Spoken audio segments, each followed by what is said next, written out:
Was there finally a little bit of justice for an innocent baby boy?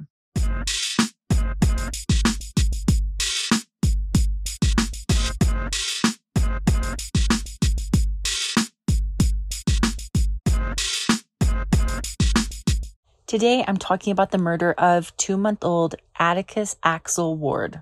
Baby Adikus was born to Blaze Ford and Megan Ward. By the time Adikus came along, his father was already spending time in prison, and his mother was struggling from what others around her called addiction issues.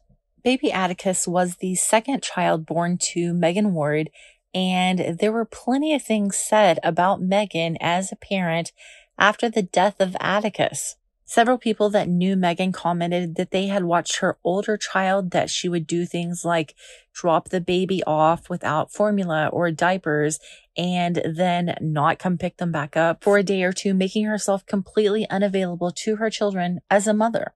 Another person commented that she babysat Megan's older child and saw Megan do things like smoke weed beside her son and then blow smoke in his face.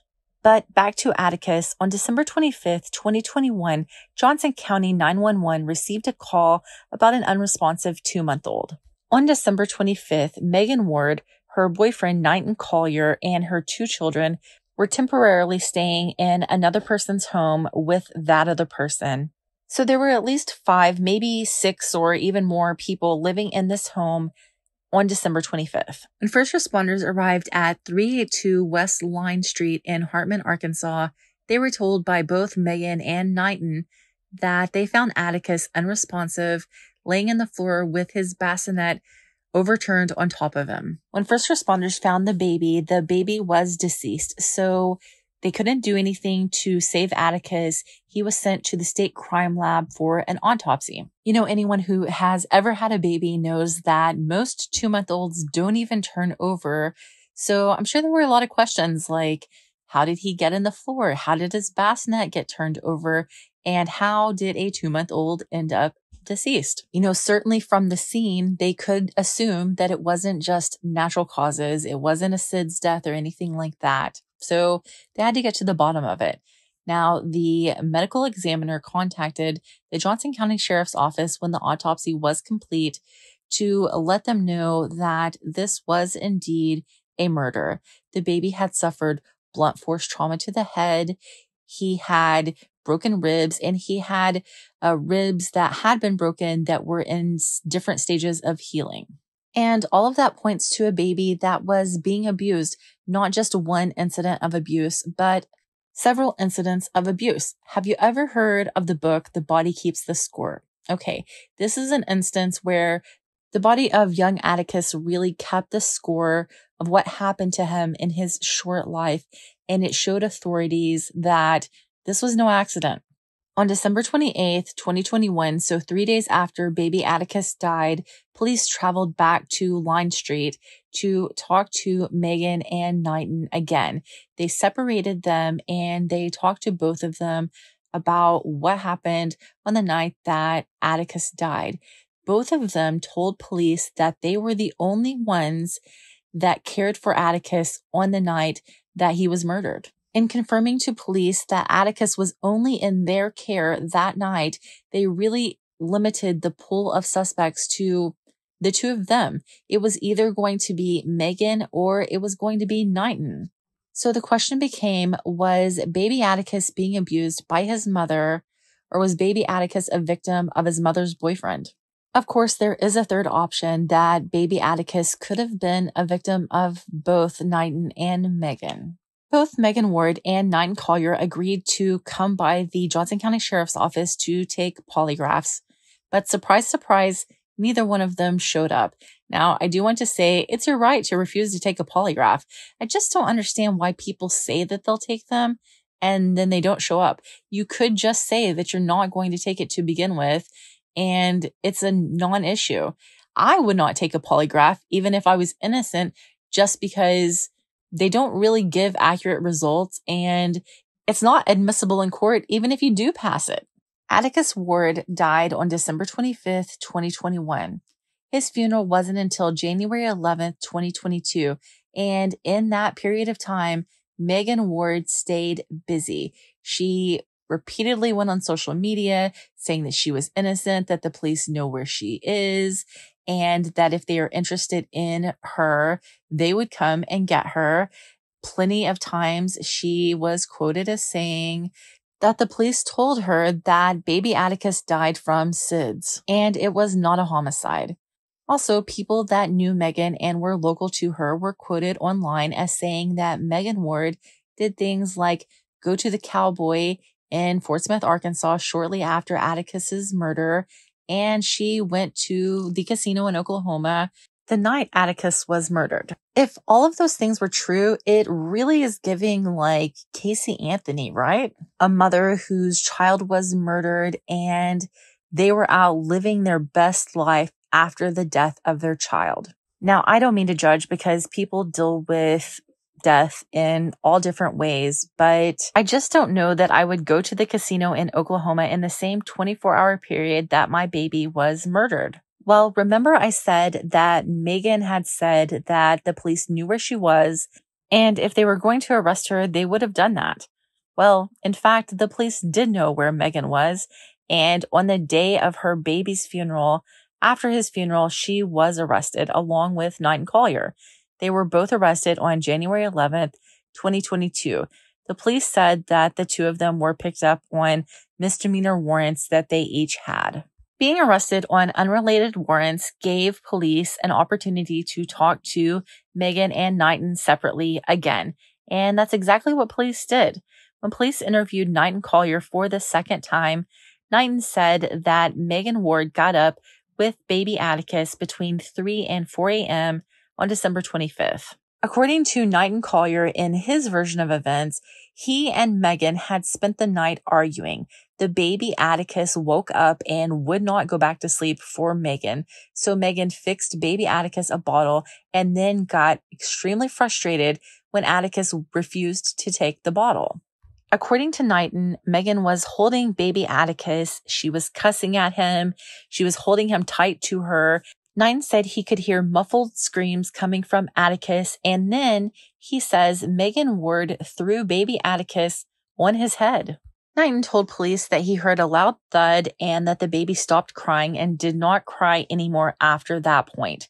Knighton said that Megan did not immediately pick the baby up and that Knighton got out of bed and went to administer CPR to baby Adikus. According to Knighton, he didn't tell police this version of events when police first talked to him because he felt guilty or responsible or didn't want to be in trouble because he saw what happened to baby Adikus and he said he didn't do anything to stop it. And you know what? If that is truly what happened, then Knighton Collier does hold responsibility for the murder of baby Adikus, in my opinion. For her part, Megan Ward had a much different version of events. According to Megan, she went to bed by herself and Knighton Collier stayed up all night long doing cocaine and playing video games. Megan Ward said she didn't know what happened to her baby. Now, to be clear, Megan Ward doesn't actually say that Knighton Collier did anything to Adikus. Megan Ward said that Knighton and Adikus came to bed together at 4 a.m. and that at 4 a.m. when Knighton came to bed, Adikus was just fine. So that's it. That was Megan Ward's story. Megan Ward was arrested on January 11th, 2022 and charged with first-degree murder and endangering the welfare of a minor in the first degree. For his part, Knighton Collier was arrested for hindering apprehension or prosecution. So this case has been going on since 2022. Now, Megan Ward has sat in jail this entire time, but Knighton Collier was able to bond out of jail several months ago. Of course, even though he is charged with a crime related to the murder of his now ex-girlfriend's son, Knighton Collier, when he got out of jail, went ahead and moved on with his life. Of course, that's like always the way it happens, right? So now she's sitting in jail. He was there when it happened, but nobody cares about that because it wasn't his kid, right? Wrong. People do care. And Megan cares because I noticed recently that on Megan's witness list for her upcoming trial was a person who said that he heard a jailhouse confession of sorts from Knighton Collier when Knighton Collier was in the Johnson County Detention Center. According to Megan's attorney, this individual was going to testify that while he was in the Johnson County Detention Center, Knighton Collier told him that he hoped Megan went to jail for the rest of her life because she didn't kill that baby, I did it. That was the quote attributed to Knighton. Well, on December 14th, 2023, Megan Ward did what I certainly didn't expect her to do at this point in time. She accepted a plea deal. As part of this plea deal, Megan Ward pled guilty to manslaughter, endangering the welfare of a minor in the first degree, and hindering apprehension or prosecution. And as part of this plea deal, Megan Ward was sentenced to 10 years in prison on the manslaughter charge. She got 6 years for endangering the welfare of a minor and 4 for hindering apprehension or prosecution, with 2 suspended. Now, these sentences are all set to run consecutively, which means Megan Ward was effectually sentenced to 20 years in the Arkansas Department of Corrections, with 2 years suspended after she gets out of prison. Now, with this supposed jailhouse informant, whatever you want to call him, that has allegedly came forward to say that he heard Knighton Collier admit to murdering baby Adikus, does this mean that Megan Ward will testify against Knighton in his trial if he doesn't accept a plea deal? I don't know. Knighton's charges are still pending, or charge is still pending. So we'll see. But at this point, Megan was just this week sentenced to 20 years in prison. So that closes that part of the chapter. Now, do you feel like this is justice for Adikus Ward, or do you feel like this isn't enough? The reality is that Megan Ward is 23 years old, even if she has to serve her entire sentence. So 20 years in prison, she's still only going to be 43 years old when she gets out of prison. She'll have the rest of her life ahead of her. But Adikus Ward doesn't have any life. He lived 2 months.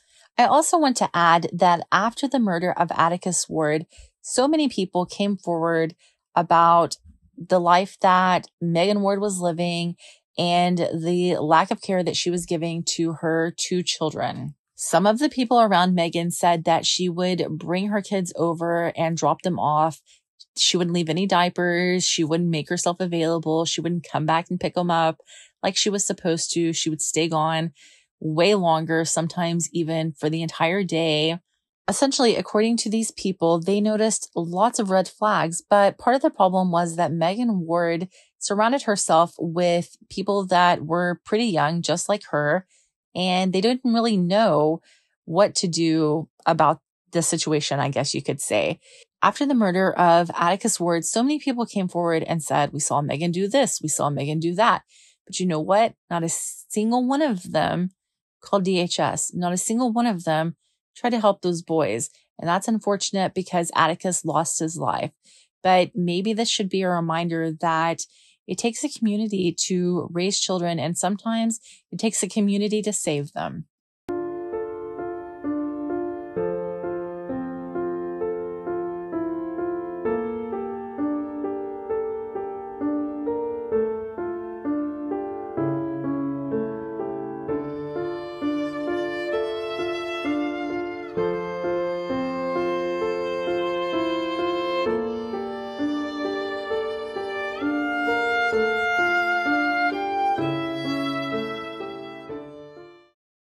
Thank you for watching A Case for Arkansas. Please remember to subscribe, like, comment, and share.